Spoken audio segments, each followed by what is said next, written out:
Aquel día en Televisa comenzó como cualquier otro, hasta que Roberto Gómez Bolaños entró al foro con un sobre viejo entre las manos. Las risas se apagaron, las cámaras dejaron de moverse y hasta el eco del estudio pareció guardar silencio. Nadie sabía que estaba a punto de rendir un homenaje que uniría dos mundos, Chávez y Jorge Negrete. Y lo que pasó después marcó para siempre a todos los que estaban ahí.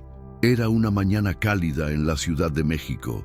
Afuera, el tráfico rugía, los claxons sonaban sin descanso y la gente se apuraba por las avenidas como todos los días. Adentro de Televisa, en el foro donde se grababan los programas de Chespirito, todo seguía la misma rutina de siempre. Luces encendiéndose, técnicos revisando cables, camarógrafos ajustando tripiés, vestuaristas corriendo de un lado a otro y actores repasando diálogos entre sorbos de café. María Antonieta de las Nieves se acomodaba la peluca de la Chilindrina frente al espejo cuando lo vio entrar. Roberto Gómez Bolaños cruzó la puerta del foro caminando más despacio de lo normal. No traía ningún chiste en la punta de la lengua, ni ese brillo travieso que todos conocían. En sus manos llevaba un sobre amarillo, gastado, arrugado en las orillas, como si hubiera sobrevivido a muchas mudanzas y a demasiados años en un cajón. ¿Todo bien, Robert?, preguntó María Antonieta, frunciendo el ceño al notar su mirada seria. Él levantó la vista, le sonrió apenas y asintió, pero había algo distinto en sus ojos, una mezcla de nostalgia y de respeto. Sí, todo bien, pero hoy necesito que me regalen unos minutos antes de empezar a grabar, respondió con voz tranquila. El director del programa, Héctor, estaba organizando marcas en el piso con cinta adhesiva cuando escuchó eso. Se detuvo a la mitad del camino y volteó hacia él. «Claro, Roberto, dime cuándo y detenemos todo», contestó, percibiendo que no se trataba de un simple comentario. Poco a poco, el murmullo del foro se fue apagando. Los técnicos bajaron el volumen de sus conversaciones, los actores dejaron los libretos a un lado y las risas se transformaron en una expectativa silenciosa. No era común ver a Roberto así. Si él pedía unos minutos, algo importante traía en el corazón. Roberto se acercó a una pequeña mesa lateral, colocó el sobre la superficie y lo miró unos segundos, como si dudara en abrir una puerta al pasado. Pasó la yema de los dedos por el papel envejecido y habló sin levantar demasiado la voz, pero lo suficiente para que todos lo escucharan. «Este sobre lo guardo desde que empecé a escribir para televisión», dijo, respirando hondo. «Y hoy quiero compartirlo con ustedes». Edgar Vivar dejó su taza de café en una silla cercana y se volteó por completo hacia él. Ramón Valdés cruzó los brazos, apoyado en una escenografía de vecindad, observando con una seriedad que pocas veces mostraba. Florinda Mesa dio unos pasos discretos hacia adelante, sin interrumpir, pero sin querer perder un solo detalle. «Aquí dentro hay una carta, de alguien a quien siempre admiré», continuó Roberto. «Antes de hacer reír, yo soñaba con cantar, y hubo una persona que, sin saberlo, me enseñó lo que significa honrar la voz que uno tiene». El estudio entero se quedó quieto. Se escuchaba apenas el zumbido de las luces y el lejano ruido de un carrito rodando en otro pasillo. Roberto abrió el sobre con cuidado, como si se pudiera romper con un mal movimiento. Dentro sacó una fotografía en blanco y negro. Jorge Negrete, con traje charro impecable, sombrero de ala ancha y esa postura firme que lo hizo leyenda. «¿Es Jorge Negrete?», murmuró Ramón Valdés con admiración genuina. Roberto asintió. «Sí, para muchos, el charro cantor. Para mí, un ejemplo de disciplina, orgullo y respeto por el público», dijo, sosteniendo la foto con cariño. Esta carta fue su consejo, aunque nunca me la dio directamente. Sus palabras me encontraron en un momento en el que yo no sabía qué hacer con mi vida. Se inclinó un poco hacia la mesa y sacó una hoja doblada, amarillenta.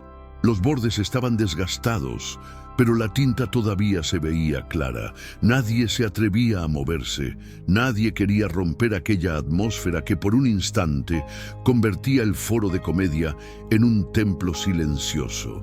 Hoy quiero leerles esto porque lo que hacemos aquí, este programa, estos personajes, este equipo, también merecen un homenaje a quien abrió camino a muchos mexicanos, dijo Roberto. A veces la gente cree que solo hacemos chistes, pero detrás de todo esto hay respeto, trabajo duro y mucha historia. El director se acercó un poco más.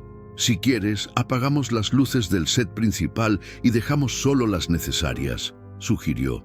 Roberto asintió con un gesto leve. Me gustaría que esto se sienta diferente, respondió. Las luces principales se atenuaron y el foro quedó envuelto en una penumbra cálida.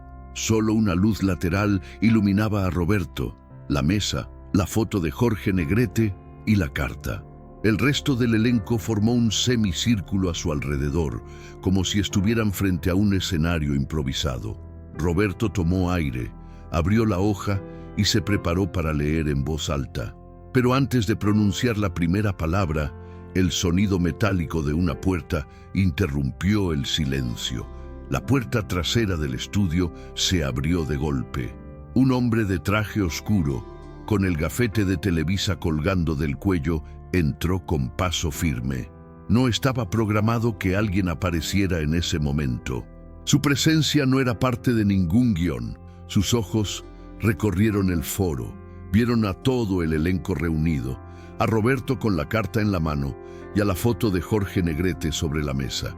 Frunció el ceño, confundido, y luego dijo algo que haría que el homenaje de Roberto se volviera todavía más complicado de lo que él había imaginado. «Disculpen que interrumpa», anunció el recién llegado, «pero lo que están a punto de hacer tal vez no se pueda transmitir como ustedes creen». Y en ese instante, el foro, que estaba lleno de respeto y silencio, se llenó también de tensión. Déjame en los comentarios, ¿tú crees que Chávez debería haber hecho público ese homenaje o guardarlo solo para el equipo? El narrador retoma la escena con un ritmo lento, cargado de tensión. El hombre de traje oscuro avanzó entre cables, cámaras y reflectores, como si aquel silencio absoluto le pesara sobre los hombros. Cada paso suyo resonaba en el foro con un eco extraño, impropio de un lugar acostumbrado a la risa y al desorden controlado de una producción televisiva. Roberto, todavía con la carta en la mano, lo miró con calma. No había enojo en sus ojos, pero sí una prudencia profunda, como quien sabe que está tocando fibras delicadas. «¿Qué quieres decir con eso?», preguntó sin elevar la voz. El hombre respiró hondo, se acomodó los lentes y continuó. «No sé si estás enterado, Roberto, pero la empresa tiene ciertas reglas sobre el uso de imágenes y nombres de figuras del cine de oro, especialmente si hay asuntos legales pendientes con sus familias o representantes». El elenco intercambió miradas. Edgar Vivar levantó ligeramente las cejas. Florinda Meza entrecerró los ojos, incómoda. Ramón Valdés sacó un cigarrillo del bolsillo, lo giró entre los dedos, pero no lo encendió. «No quiero meterme en lo que estás haciendo», continuó el hombre, «pero si esto sale al aire sin autorización, pueden meterse en problemas. Y tú sabes cómo es Televisa cuando se trata de derechos». Roberto guardó silencio unos segundos. La carta tembló sutilmente entre sus dedos. «Lo que estoy por decir no es para un episodio», respondió con sinceridad. «Es para mi equipo, para ustedes», miró alrededor, «y para él». Señaló la fotografía de Jorge Negrete con la mano abierta, como si tocara a una figura sagrada. El hombre titubeó. Claramente esperaba otra cosa. «Bueno, si es así, yo no tengo por qué intervenir», dijo finalmente. «Solo quería advertirles». Héctor, el director, se adelantó con los brazos cruzados. «Entonces, si no hay nada más, podríamos continuar con lo que Roberto tenía preparado», dijo, marcando un tono firme. El intruso asintió, dio media vuelta y cerró la puerta tras de sí. El sonido del cerrojo reverberó suavemente por el foro. El elenco volvió a respirar. Roberto, Se sentó en una banquita junto a la mesa, como si por fin el peso de los años lo alcanzara. «No se preocupen», dijo, apoyando la carta en su regazo. «No pienso transmitir esto, ni grabarlo, ni convertirlo en sketch. Solo quiero compartirles algo que me ayudó a seguir en mis peores días». La luz lateral iluminaba su rostro de un modo íntimo, casi teatral. Las sombras detrás de él parecían volverse parte de la memoria que estaba por abrir. María Antonieta se acercó y puso una mano suave sobre su hombro. «Entonces léela», pidió. «Yo creo que todos necesitamos escucharlo». Roberto tragó saliva. La emoción se le acumulaba en la garganta, pero no se permitía quebrarse. «Hace muchos años», dijo, «tuve un día en el que pensé dejar la escritura. No conseguía trabajo, nadie quería mis libretos y no tenía claro si ese era mi camino. Fue entonces cuando encontré esto». Extendió la hoja para que todos pudieran verla. Letras elegantes, trazadas con tinta negra, ocupaban más de la mitad del papel. No era una carta dirigida personalmente a él. Parecía un fragmento de una entrevista, o quizá de un discurso público que Jorge Negrete había pronunciado en algún teatro de México. Roberto comenzó a leer. «La voz no es para quien quiere lucirse con ella, sino para quien sabe honrarla. Cantar, actuar, contar historias, es servir al público, incluso cuando el público aún no te conoce. Si un día dudas, recuerda, no se trata de que creas en ti, se trata de que creas en lo que haces. La voz siempre encuentra su camino».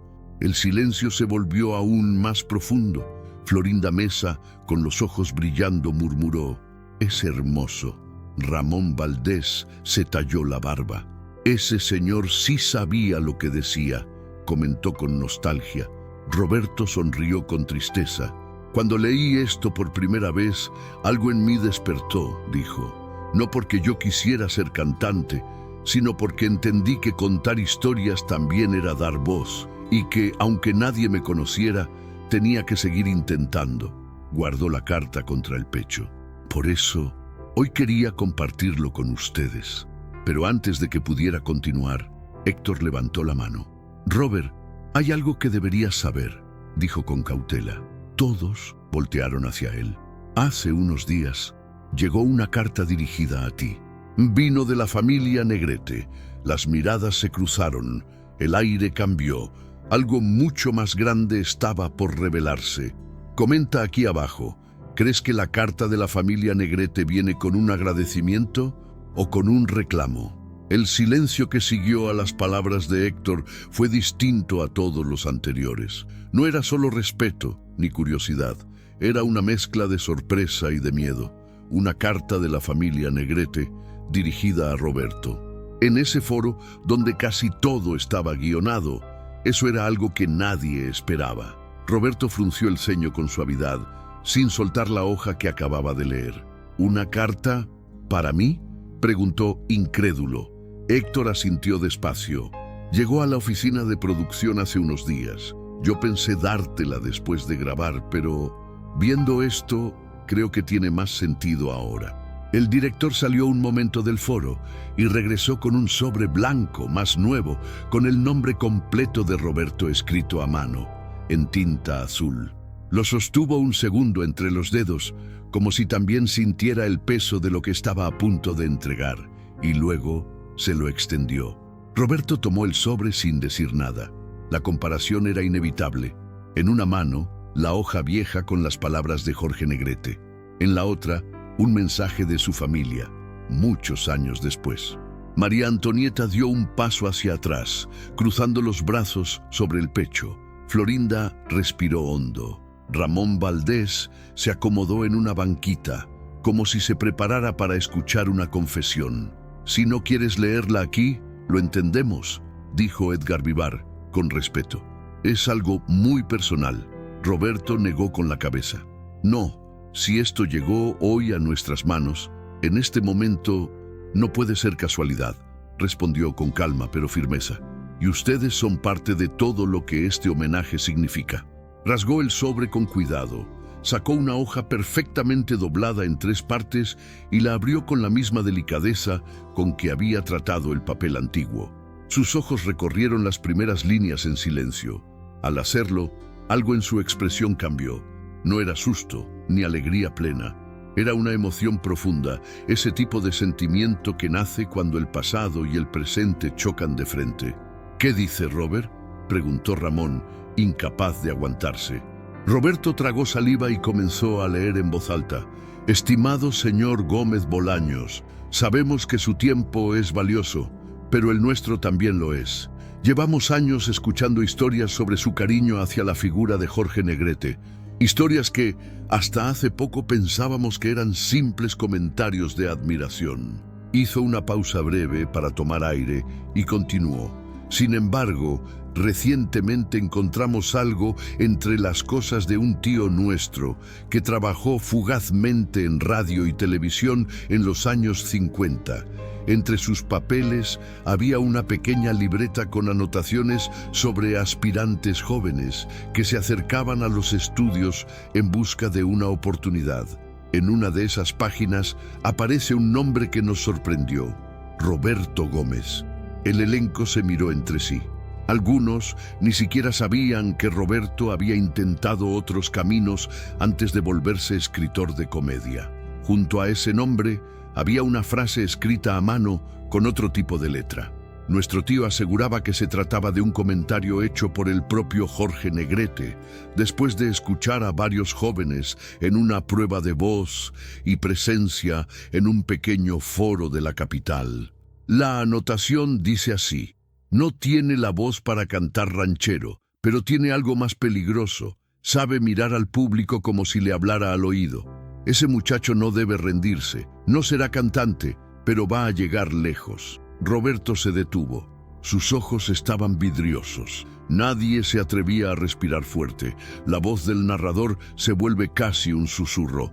En ese instante, el homenaje dejó de ser solo un gesto de admiración. Se convirtió en un lazo invisible que conectaba 2 épocas, 2 mundos, 2 caminos que parecían nunca haberse cruzado, pero que de algún modo sí lo habían hecho. Roberto bajó la hoja, sorprendido. «Yo jamás supe esto», murmuró. «Nunca supe que alguien me había visto así». Continuó leyendo con la voz entrecortada. «Por eso le escribimos, porque creemos que usted, sin saberlo, ha honrado esas palabras toda su vida. Cada vez que vemos sus programas, sentimos que hay algo de ese consejo cumplido. Usted le habla al público como si estuviera en la misma vecindad, en la misma escuela, en la misma casa.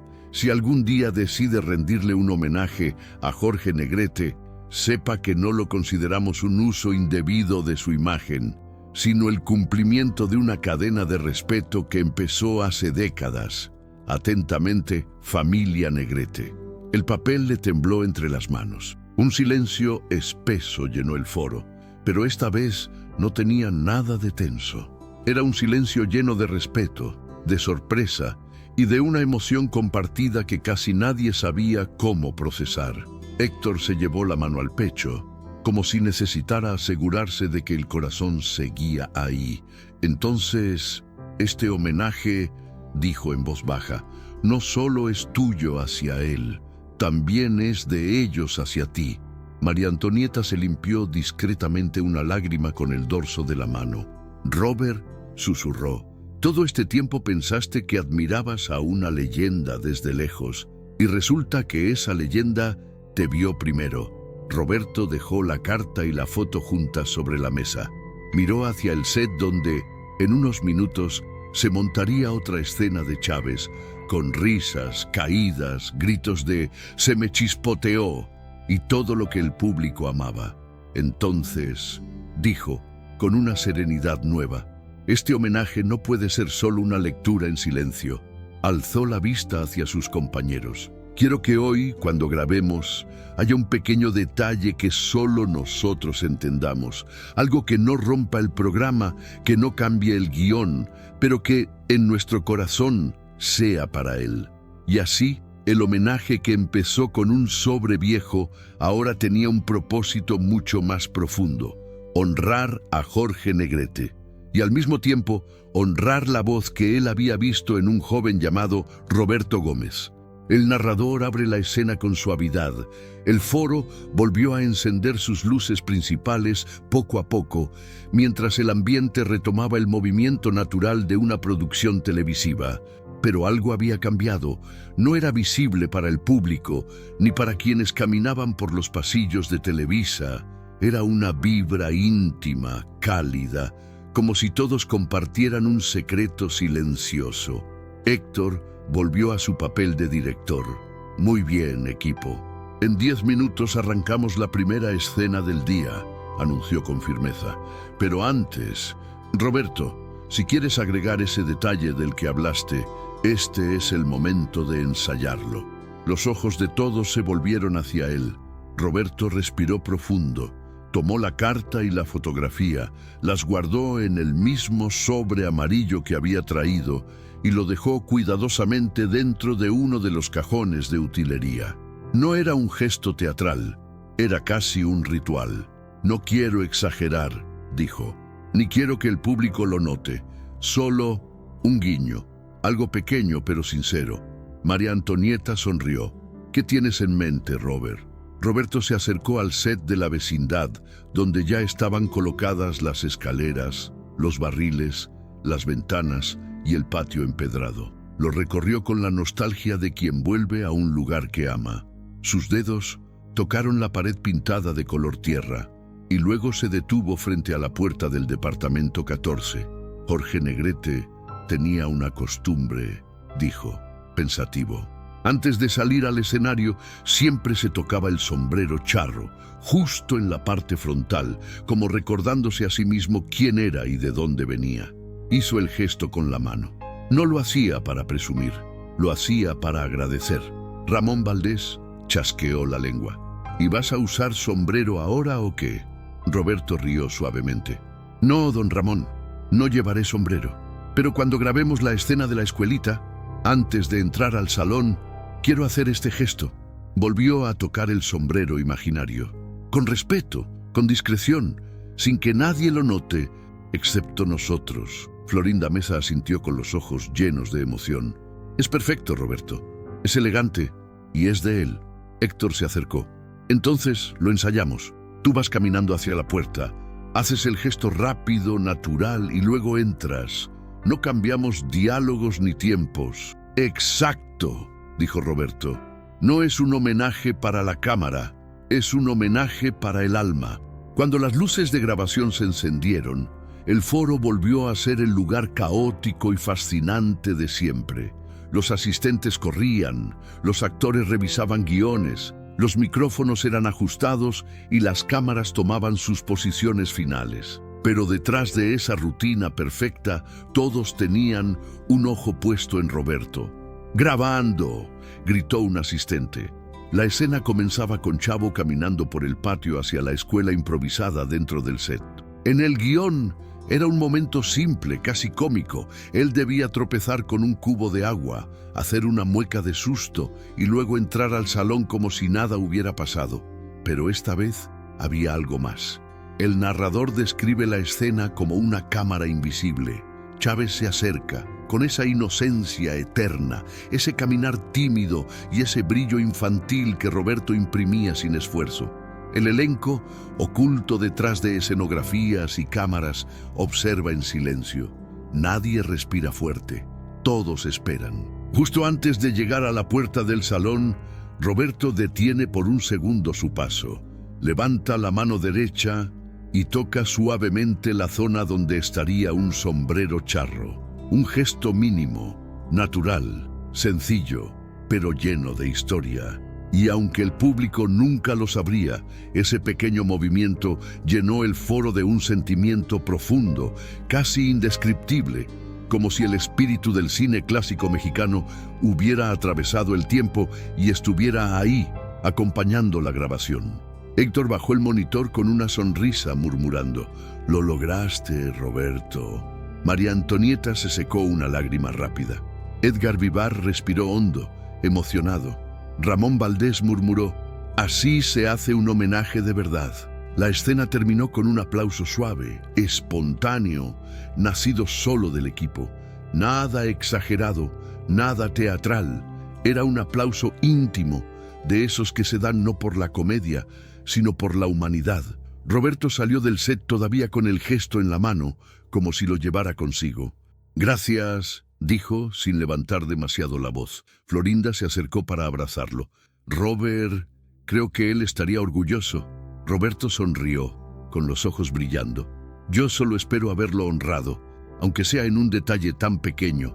Pero antes de que el momento pudiera cerrarse, un asistente se acercó corriendo con un folder de producción.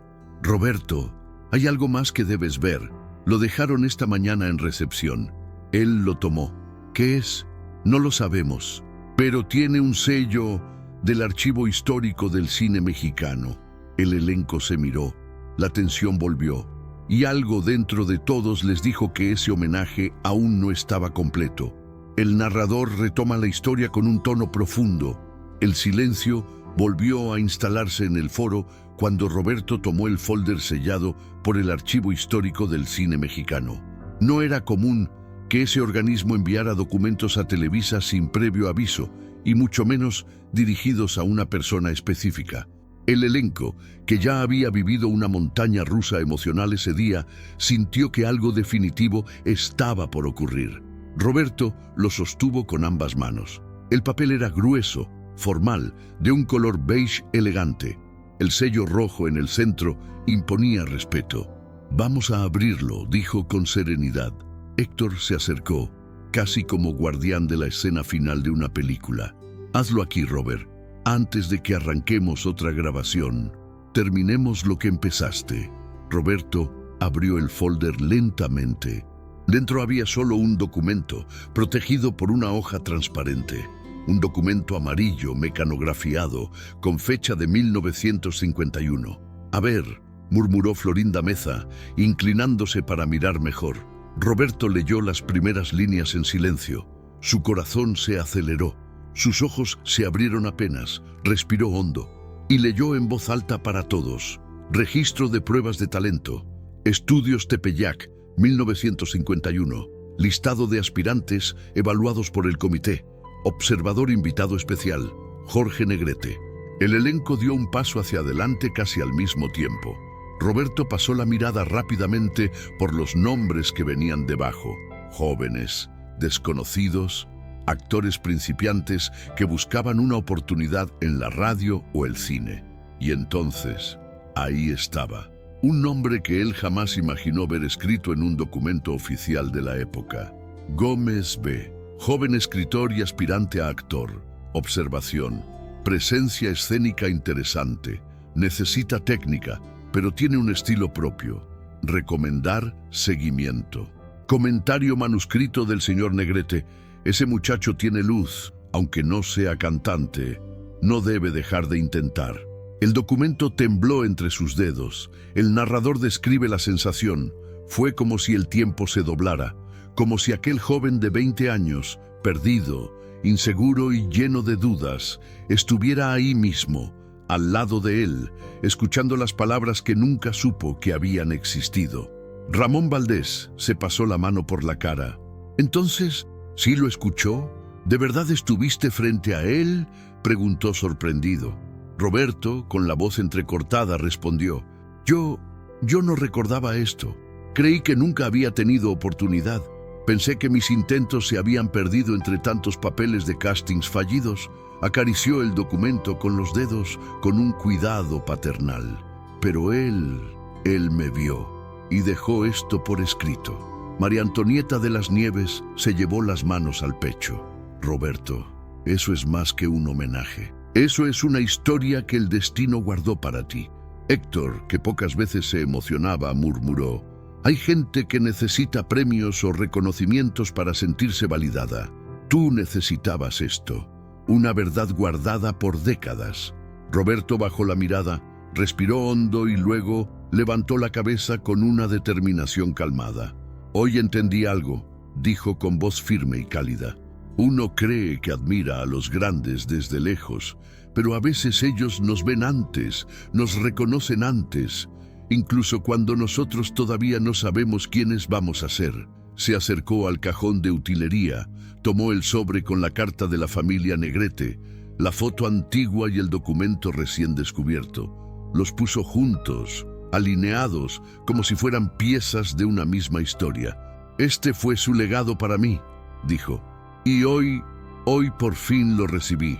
El elenco se reunió alrededor.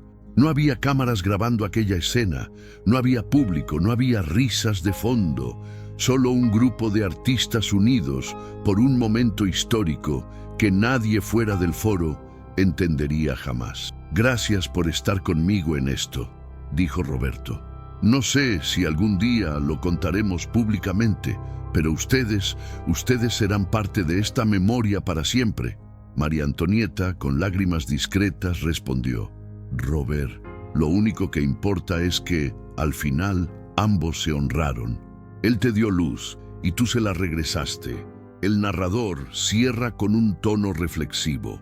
A veces las historias más importantes no salen al aire, no llegan a las pantallas ni se vuelven virales. Algunas historias viven en un foro silencioso, en un gesto pequeño, en una carta olvidada o en un documento escondido por el tiempo. Historias que no necesitan aplausos, solo verdad. Roberto guardó todo en el cajón, cerró con suavidad y dijo: ahora sí, grabemos, porque la voz, como escribió él, siempre encuentra su camino. Y mientras el equipo retomaba sus posiciones, todos sabían que ese día, entre cámaras y luces, había nacido algo que no se vería en televisión, pero que jamás sería olvidado. Escribe en los comentarios qué parte de esta historia te llegó al corazón.